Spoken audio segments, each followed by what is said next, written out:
is Jacob Ayler of the Law Office of Riley and Ayler, PC. Every year, I try to make a point to update many of my viewers, as well as individuals that have an interest in some of the new laws that are coming down from the legislature in Indianapolis about how they can affect you and your family. Starting July 1st, which is only in a couple of weeks, there are going to be a number of new laws that are coming out, but some specific ones that I think that people should take note of, because the biggest thing I always stress to clients when they come into my office is ignorance of the law is not a defense. And so if you're aware of these changes, you can take the appropriate action to make sure that you're within the law and doing the right thing. Because if you do end up getting charged with a violation of the law, going into court and saying, hey, I didn't know that this was a new thing, that's not going to fix it. So probably one area of the law that is facing a big overhaul is a lot of the driving statutes in Indiana. For starters, courts now must refrain from suspending a person's driver's license until the initial hearing when the charges are filed. So as it stands today, if you get an OWI, you get charged. Upon the filing of the charges, the court will send a notice to the BMV, which will temporarily suspend an individual's license. And that's important for several reasons, because sometimes it takes a while to get into court. We've all seen with the pandemic and court congestion because of the pandemic. Now that courts are starting to somewhat open up a little bit more, you could be charged with an OWI and may not get into court for 2 or 3 months. It's entirely possible. And what's important is this change in the law now affects people in a positive way, because now you're not suspended from driving for 2 or 3 months before you've even gotten in a case to get the matter resolved. And that kind of leads into another area of the law that's changing, where now specialized driving privileges do no longer have minimum or maximum time periods. As it stands today, generally speaking, for specialized driving privileges, and for those of you that don't know, specialized driving privileges are driving privileges where your license has been suspended temporarily because of an OWI charge or conviction, and you can petition the court to allow you to continue to drive and operate your vehicle for purposes of going to work, taking care of a family member, or any other cause that the court would deem appropriate. The problem with this is, given some suspensions, there was a minimum 180-day requirement for a specialized driving privilege. And so for many people, the conversation was, look, is it really worth getting one? Because I'm going to get my license back in 60 days anyways. So if I wait, I don't have to deal with the constraints of a specialized driving privilege. Now that there's not going to be statutorily required minimum and maximums, this allows greater flexibility for Indiana drivers. So that's an important notation. One big one that I think that will apply to everyone, whether you have a history with alcohol or not, is Indiana's law affecting cell phone usage while operating a vehicle.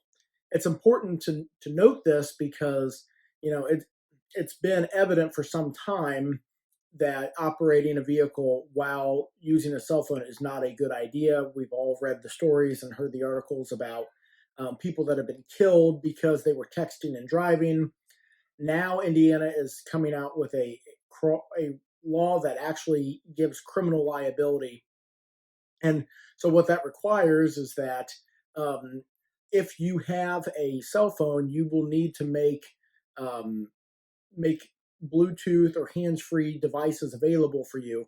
Most newer model cars have Bluetooth options available, but if you are someone who drives an older vehicle that does not have that capability, you need to be aware that starting July 1st, if you're caught using a cell phone, that could be a criminal offense that you could be charged with.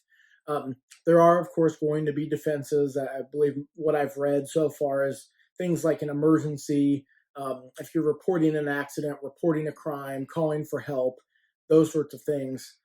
may serve as defenses. But if you're just on your phone texting, looking at Facebook, whatever, that's not going to be allowed anymore as a matter of law, even though that's probably a good idea for a long time.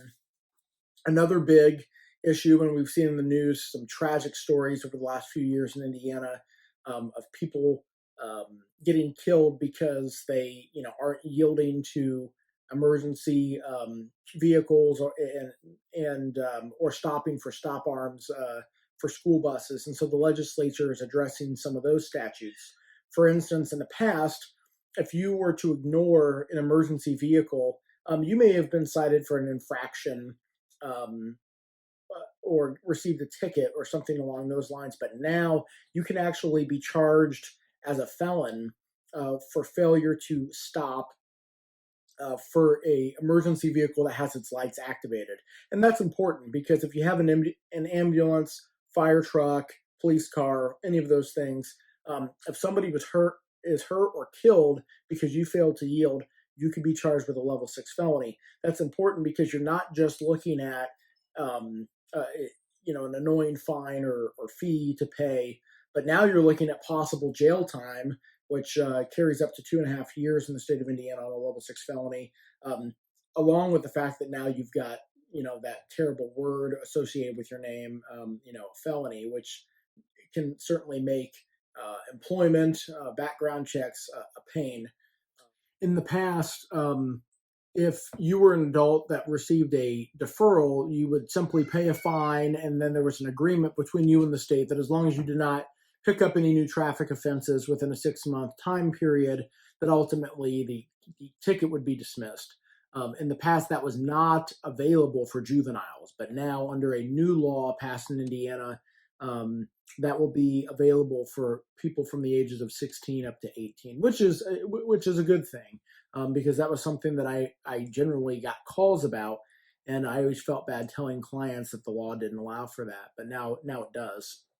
A couple of other things to take note of: small claims for those of you that are landlords or have businesses where you are typically having to file to collect fees. In the past, you were capped at $6,000. That amount has now gone up to $8,000.